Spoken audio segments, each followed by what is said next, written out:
Welcome to the Horizone Roundtable podcast. This is episode 0. We are just starting this out. We'll be featured regularly starting at the beginning of the year by way of 4lights.fm.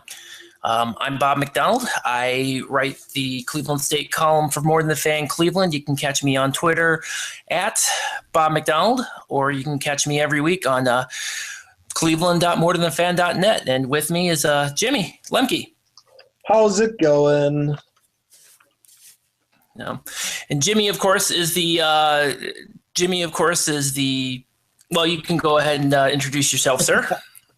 Well, I guess what I would say is I am a 2010 grad of the University of Wisconsin-Milwaukee.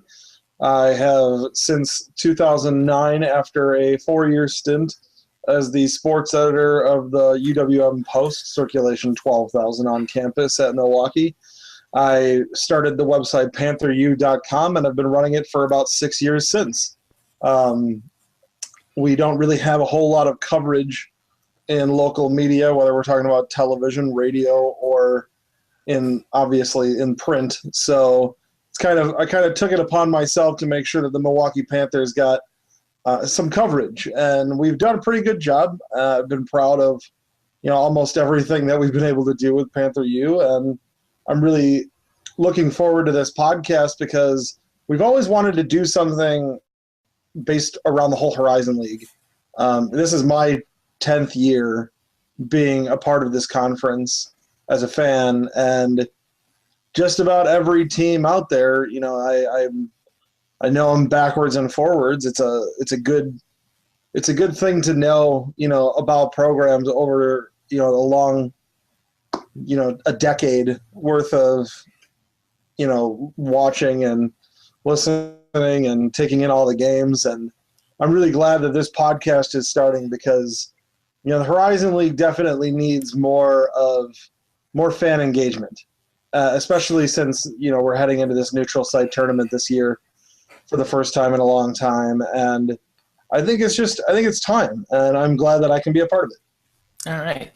10 years. I've been with it since Cleveland State joined in 94. So thanks for making me feel old. Well, I'm only 28, so it's hard to show a whole lot of experience. No, but I remember the changeover. It was from the Midwestern Collegiate Conference to the Horizon League. That was a fun thing. Did you like that change? You know what? I was in the middle of that. Was right during the tail end of the Rolly Massimino era, so I was a little preoccupied with him. Yeah, I guess he wasn't too great of a coach for you guys. Well, he did as he unfortunate as his record was, I will say, and the fact that I pretty much spent a year and a half dedicated to getting rid of him. He actually did bring some good things. I can never. He definitely did bring kind of the spotlight to Cleveland State, and then of course Mike Garland came in and just it all ran away again. So, so the big thing, just on this trial run, obviously, as you mentioned, Jimmy, we want to get a lot of the, these our fellow conference fans engaged.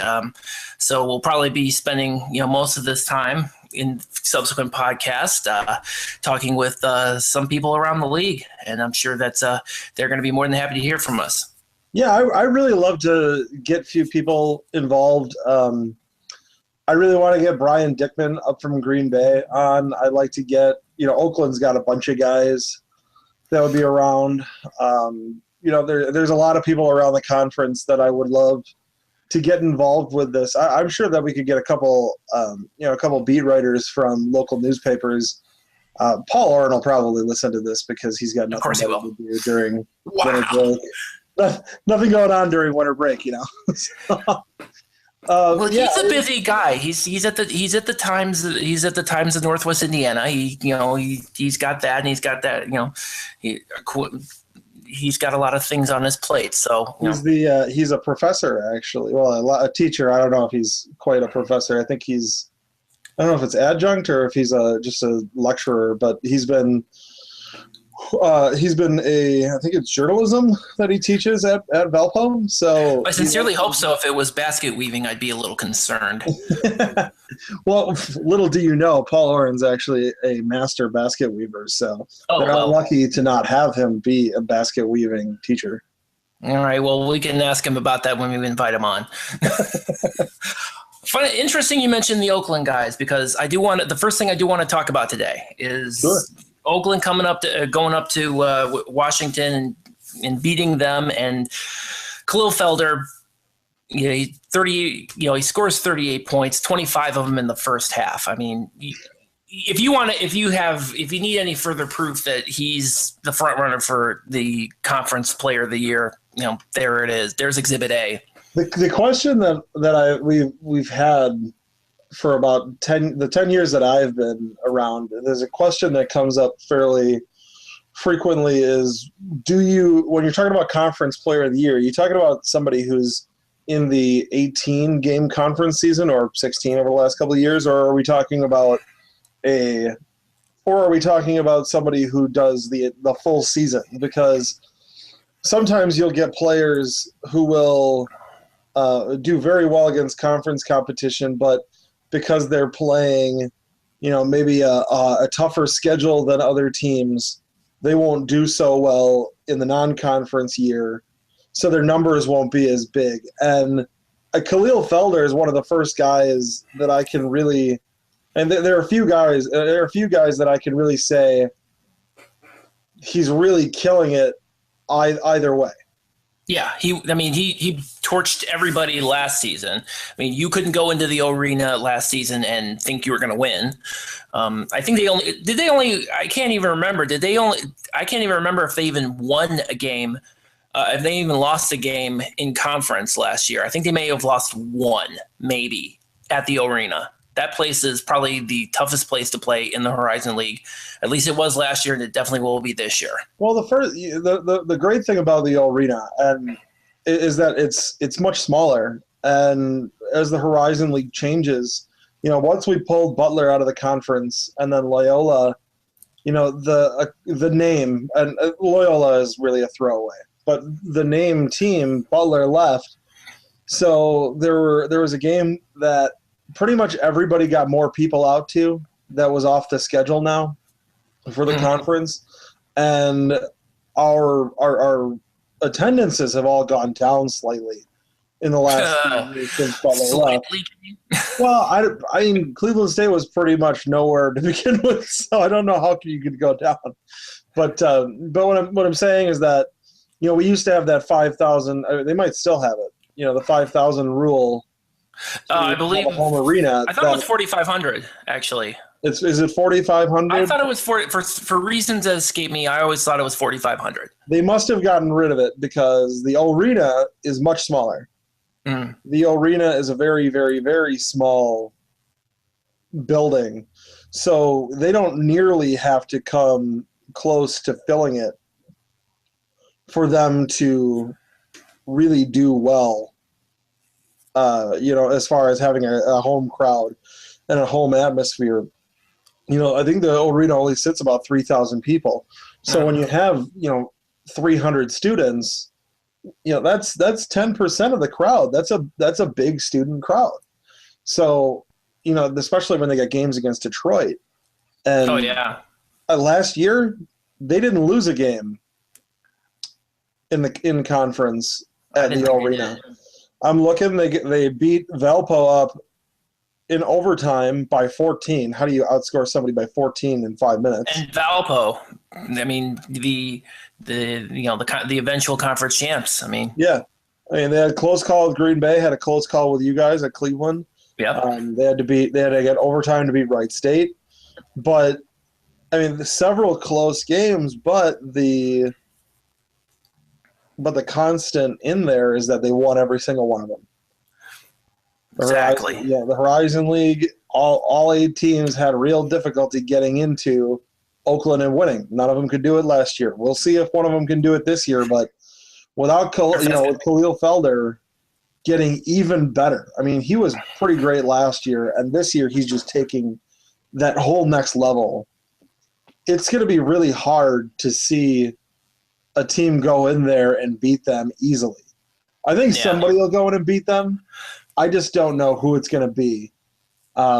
They don't have their defensive juggernaut from last year. They're not 100% where they were, but Khalil Felder is so much better. Yeah, and that just shows. Yeah. We got to start making. I think at this point in time, we could start making comparisons between him and Norris Cole. I think, that's how good Felder is at this point. They're different players. I mean, Norris was definitely a bigger guard, and I'm not talking about his flat top. I mean, he was just much more of a demanding guy. I don't see Khalil Felder, going out and having 20 rebound performances. You know what I'm saying? Norris Even Cole, in terms of dominating the game. Yeah, on the offensive end, he can just take over. And we've had guards that have been able to score a lot, but 38 points against Washington, that's nothing to shake a stick at.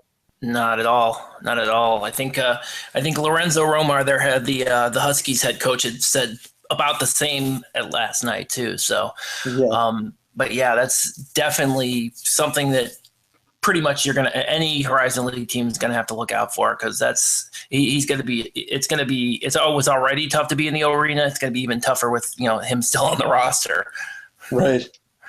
The other thing I wanted to talk about is of course, I'm going to talk about Cleveland State. I got to talk about Cleveland State actually beating Belmont.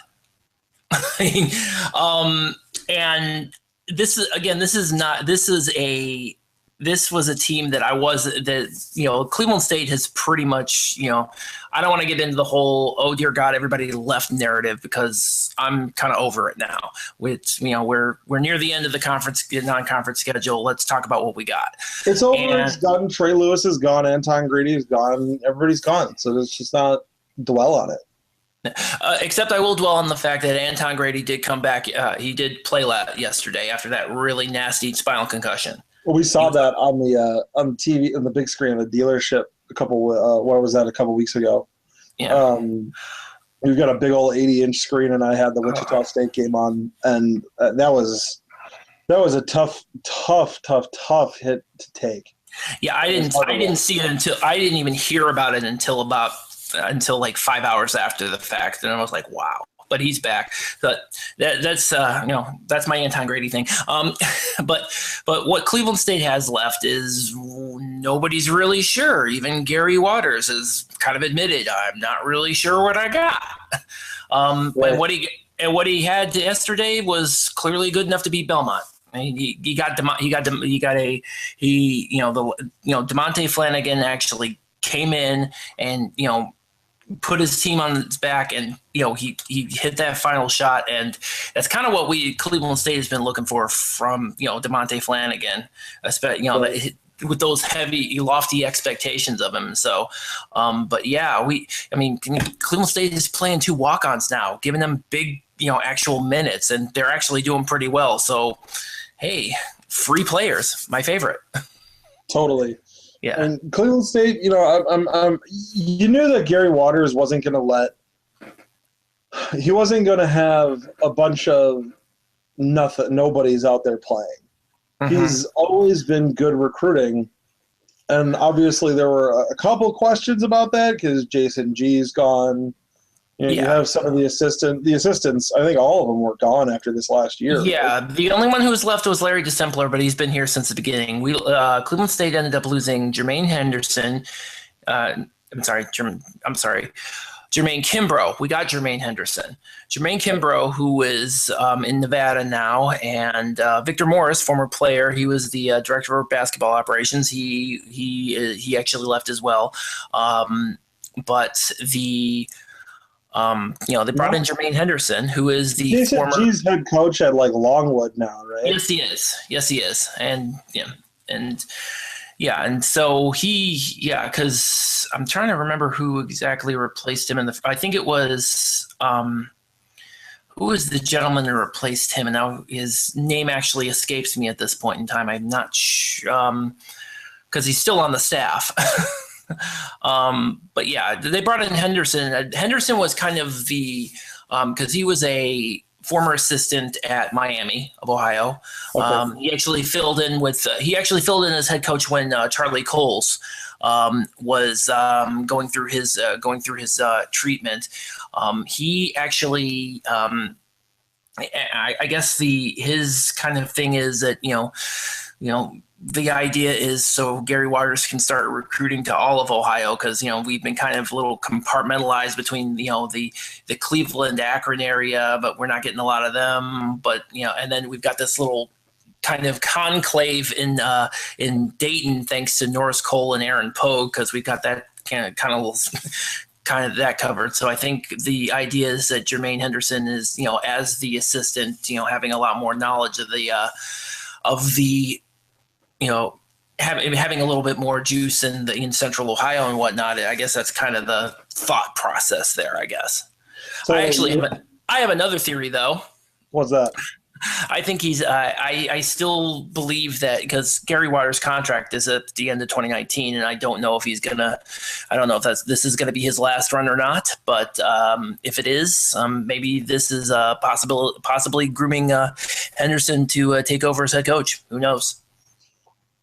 If I'm an athletic director, and if I remember correctly, you have the former retired Butler athletic director, right? Oh yes, John Perry. John Perry.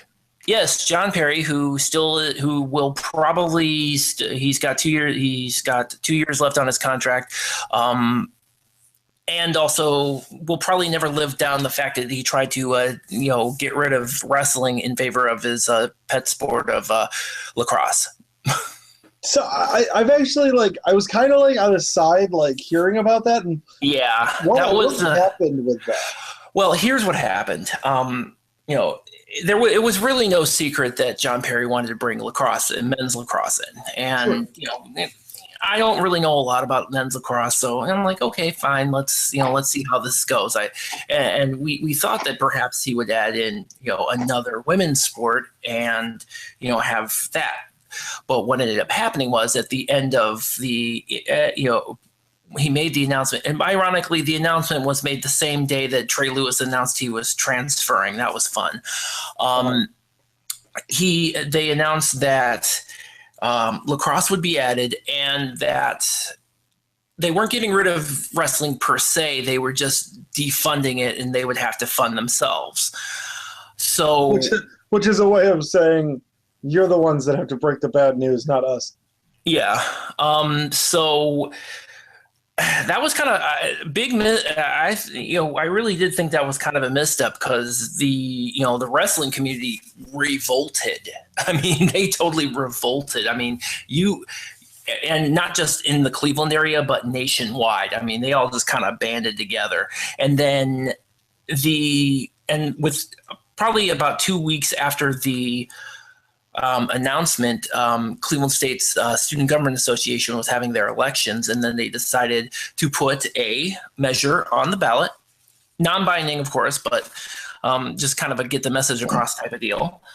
If you're willing to ask students if they'd be willing to pay extra and general fee money to keep wrestling, and they did with by a sizable margin. So.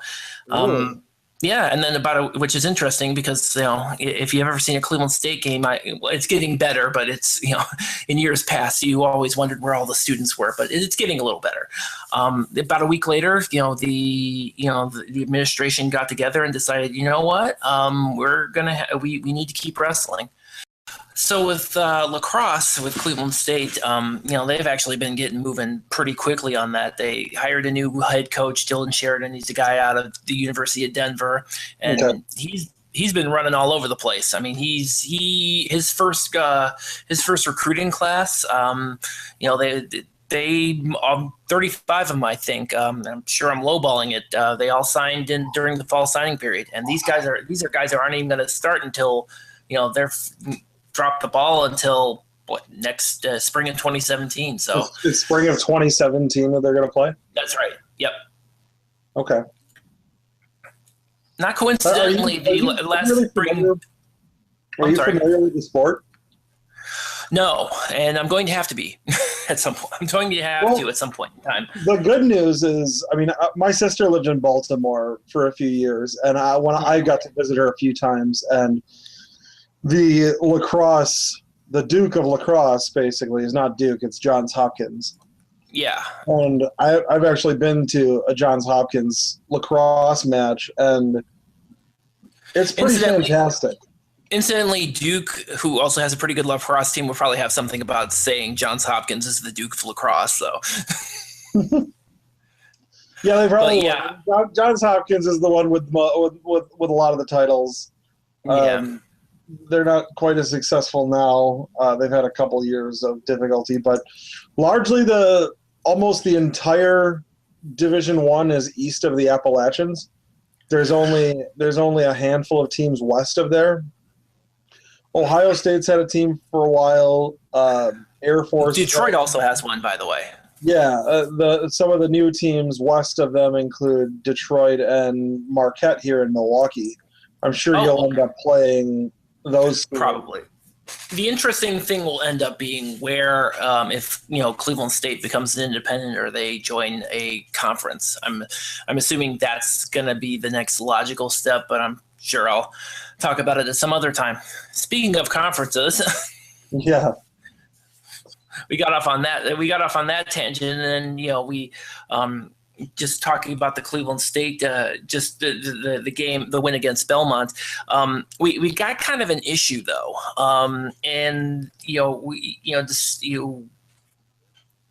it's more of an issue of underperformance, if you will, because I think everybody was expecting a lot more out of Vinny Zolo than is what is actually happening. I mean, he's getting his rebounds, but that's pretty much it. I mean, in the last 3 games, he's like 2 of 23 from the field. 2 of 23.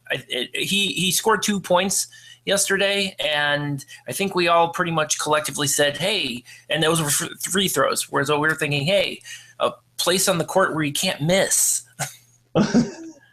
Has he only taken 23 shot attempts this year? No. That's in the last 3 games. Oh, wow. So he's just having a really cold stretch. Yeah, Arctic, basically. I actually tweeted yesterday, I couldn't remember the last time Vinny Zolo made a layup. I think I should do that again because 2 minutes later he hits a layup. And, of course, that was his only other score of the game. Well, sometimes players go through some rough stretches. I mean, our Austinarians, for us, he's a guy that scores double digits a game, and he's had a pretty rough stretch since the Wisconsin game. He went, the Badger fans were giving us crap. You came here and snuck out with a win, had to play the best game you've ever played before, and I'm like, our best 3-point shooter was 1 for 12 from 3, so I don't know if we just squeaked by in that. I want to talk about Wisconsin for a little bit because I saw your back and forth there, with people about that, and I find it interesting that people who lose the game still have the audacity to talk trash. It's really. I mean, come on, you've lost and you're still talking smack. Come on, man. It's a little different than it is. It's a little different than it is in Ohio because you guys have so many Division I programs that whenever the discussion about Ohio State or Cincinnati playing, mid-majors or, I don't even know if you guys even talk about low majors. If you ever, anytime I hear a discussion about that from people in Ohio, whether I'm looking through all the teams' message boards or anything, it always comes to, well, Ohio State doesn't play any of these teams enough. But in Wisconsin, we only have 4 Division I teams. So the argument really is Milwaukee, is Wisconsin playing Milwaukee in Milwaukee enough? Should Milwaukee and Marquette play? I mean, our arenas are right across the street from each other. And there was a stretch of about almost 15, I think it was like almost 18 years where we didn't play from the early 90s through through, was it 2007? I think our first game was, and that was a 5-year series that got canceled in the 5th year. The fifth game didn't happen. When they did come to our arena, they ended up escaping with a 3-point victory. When Wisconsin came to our arena a couple of years ago, about 4 years ago, they escaped with a 6-point victory. Last year, Wisconsin ended up beating us by 22 or something like that, but that's because our team was just down. It's hard for Milwaukee fans to really accept that Wisconsin and Marquette should automatically have these games that are, these series that are so lopsided. And I get the argument because Wisconsin and Marquette are top 15 nationally in attendance every year. Marquette hasn't had – they spend more than they achieve. They spend more than all but 3 teams in college basketball, and they don't achieve at a top 5 level. But Marquette still is – it's the Big East program. Wisconsin's the Big Ten.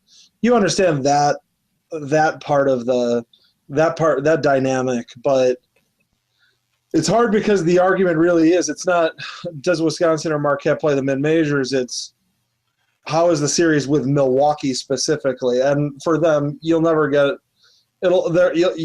never see them pass up a chance to call us Wisconsin Milwaukee or UW Milwaukee as kind of an affront to the program, just because it's them putting us in our place. That's be in your place. This is what you are. If we want to play 4 out of 5 years at the Kohl Center in Madison, you have to do it. If Marquette decides they don't want to play us when we're getting good, then they'll just buy out the contract and continue talking about how they're the most amazing thing in the world.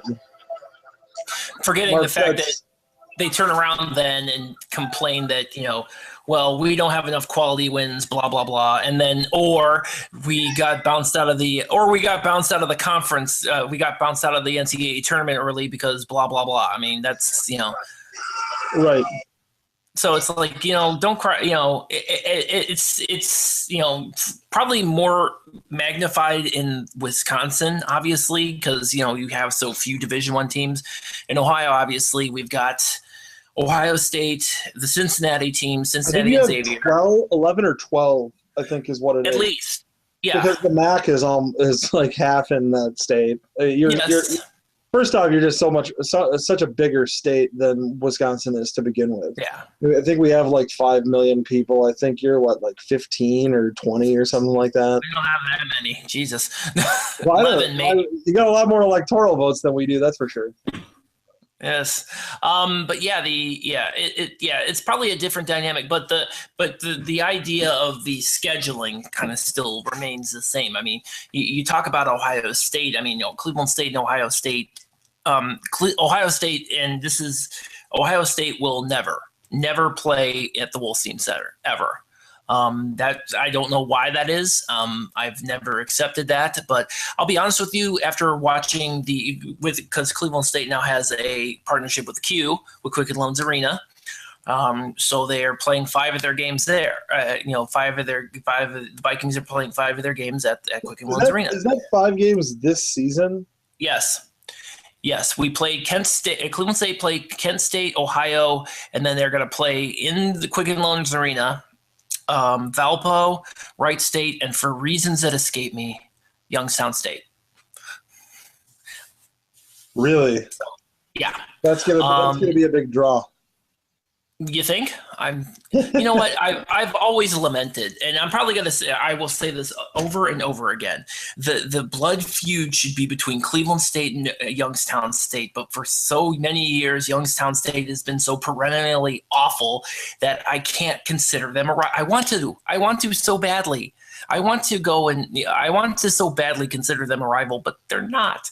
They pull maybe 1 or 2 wins, pull 1 or 2 wins out that we never expected them to, or they beat us when we're having a down year, which may very well happen this year.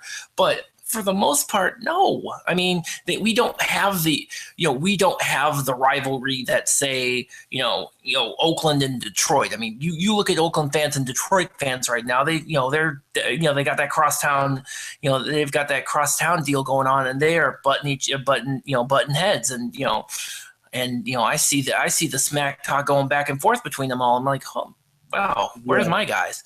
Well, I think a big part of that is that Detroit wouldn't play Oakland forever. They kind of have the dynamic that we have with Marquette or Wright State has with Dayton, except Detroit was on the other side of it. Detroit was not willing to play Oakland, and then all of a sudden the rest of the conference is like, well, obviously this is the team that we're bringing in, much to Detroit's dismay. I think they fought that for a lot of years before. I'm pretty sure they fought that for a lot of years before Oakland came up. I think that was a long – Oakland coming into the Horizon League was a long time coming, and it probably should have happened a lot earlier, but if not for Well, you were around in 2001, so I know the background. Do you know the background to the 2001 edition of Youngstown State? I wish I remembered that. I just remember they magically showed up one day, and then for our fans at home, the Horizon League fans that are listening to this program, the good thing is that I have somewhat of a good background on it. Now that pretty much all of the players are in the conference now, we can really have this discussion. Valparaiso was the first team that was supposed to come over to the newly christened Horizon League, and the athletic director at the time, his son, I don't know if it's still it was La Barbera back then, but the athletic director back in 2001 at Valpo, his son was actually the commissioner of what's now the Summit, the MidCon. And when Valpo got the offer, the last thing he wanted to do was tell his son, sorry, I'm leaving your conference that you've run. So Valpo stayed, and Oakland was considered, but Oakland was still a provisional D1 team. So we didn't know if they were going to be able to be there. So the Horizon League passed and went for Youngstown State, which has been nothing short of a disaster for the conference. Well, let's hope then the mistakes that they made with Youngstown State, they do not repeat with Northern Kentucky, who just came in at the beginning of this year. So that's going to wrap it up for us. On behalf of Jimmy, this is Bob McDonald. You can catch us right at the beginning of the year every week on the Horizone Roundtable. We'll see you then.